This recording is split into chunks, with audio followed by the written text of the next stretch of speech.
రంగారెడ్డి జిల్లాకు పెట్టింది కేవలం 1,50,000 ఎకరాలే. 1,50,000 ఎకరాలకే పెట్టిండ్రు.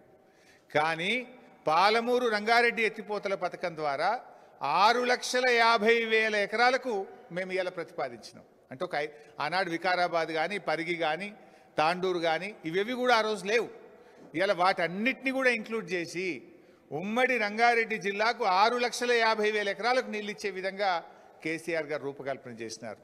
ఇంకో ముఖ్యమైన విషయం ఏంటంటే ఆడ బ్రిజేష్ కుమార్ ట్రిబ్యునల్ ముందు కృష్ణానదిలో నీటి వాటా కోసం మనం పోరాడుతున్నాం. రంగారెడ్డి జిల్లా కృష్ణానది పరివాహక ప్రాంతంలో వస్తుంది.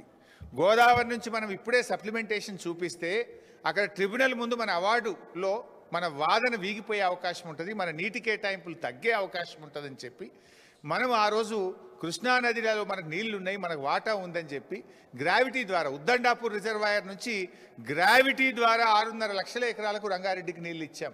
ఇవాళ ఉద్దండాపూర్ రిజర్వాయర్ దాదాపు పూర్తయింది.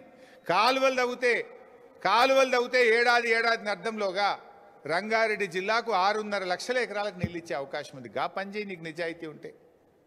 ఎంతసేపు తొండి మాటలు మాట్లాడు కాదు కదా, నిజాయితీగా నీళ్ళు ఇచ్చేటువంటి ప్రయత్నం చెయ్యి. మల్లన్న సాగర్ గురించి కూడా ఇందాక మీరే అన్నారు, ఒక మాట విన్నారు. ఏమన్నారు ముఖ్యమంత్రి గారు? మల్లన్న సాగర్ రాజశేఖర రెడ్డి గారే 2008-9లో కట్టిండి అన్నాడు కదా. 2014లో రాష్ట్ర విభజన బిల్లు అసెంబ్లీకి వచ్చినప్పుడు అసెంబ్లీలో రేవంత్ రెడ్డి గారు ఏమన్నారో కూడా ఒకసారి చూద్దాం.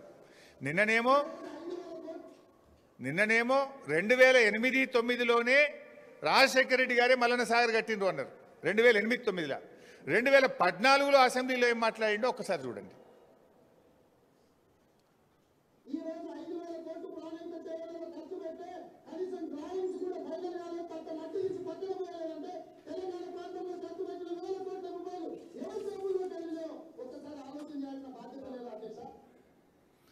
ఏమన్నాడు? 5,000 కోట్లు ఖర్చు పెడితే తట్టెడు మట్టి ఎత్తలేదు అన్నాడు. తట్టెడు మట్టి ఎత్తలేదు ప్రాణహిత చేవెళ్ళలా అని 2014లో అసెంబ్లీలో మాట్లాడిండు. రికార్డులో ఉంది అసెంబ్లీలో. నిన్నేమంటాడు? 2008-9లోనే మల్లన్న సాగర్ రాజశేఖర రెడ్డి కట్టినట్టు. అబద్ధాలకు కూడా హద్దు పద్దు లేకుండా పోతుంది. జోక్ అయిపోయింది. ఒక ముఖ్యమంత్రి మాటలు ఇక ప్రజలు రేపు నమ్మకుండా అయిపోతున్నారు. బాధ్యతాయుతమైన రాజ్యాంగబద్ధమైన పదవిలో ఉంటూ దేవుడి మీద ప్రమాణం చేసి పొద్దున్న లేస్తే ఈయన అబద్ధాలే మాట్లాడుతున్నాడు.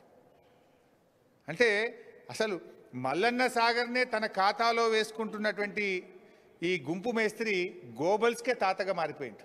గోబల్స్ అంటేనే ఆయన అబద్ధాలకు మారిపోయారు. ఆయనకు తాత అయిపోయింది. అసలు ఆ 2 పిల్లర్లు గిట్ట రిపేర్ అయిపోతే కాళేశ్వరం కూడా నేనే కట్టిన అంటాడో ఏందో, మేమే కట్టిన వెనకట కాంగ్రెస్ గవర్నమెంట్ అంటాడో ఏమో అనిపిస్తుంది నాకైతే. ఆ సెక్రటరియట్ కూడా పునాదిరాళ్ళు నేనే మోసిన అంటాడు మళ్ళీ ఎక్కువ మాట్లాడితే.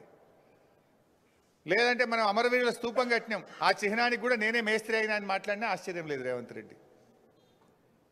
చివరికి జిల్లాల్లో కట్టిన కలెక్టరేట్లు కూడా కాంగ్రెసే కట్టిందన్నా ఆశ్చర్యం లేదు. కానీ ఎట్లా మాట్లాడుతున్నా మనం చూస్తలేమా?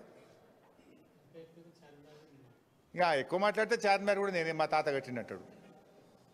సో అధికార మదంతోనో ధనబలంతోనో తిమ్మిని బమ్మి చేయాలని చూస్తే ముఖ్యమంత్రి గారు జనం సహించరు. జనం తిప్పికొట్టే రోజులు దగ్గరలోనే ఉన్నాయి, జాగ్రత్త అని చెప్పి వారిని హెచ్చరిస్తూ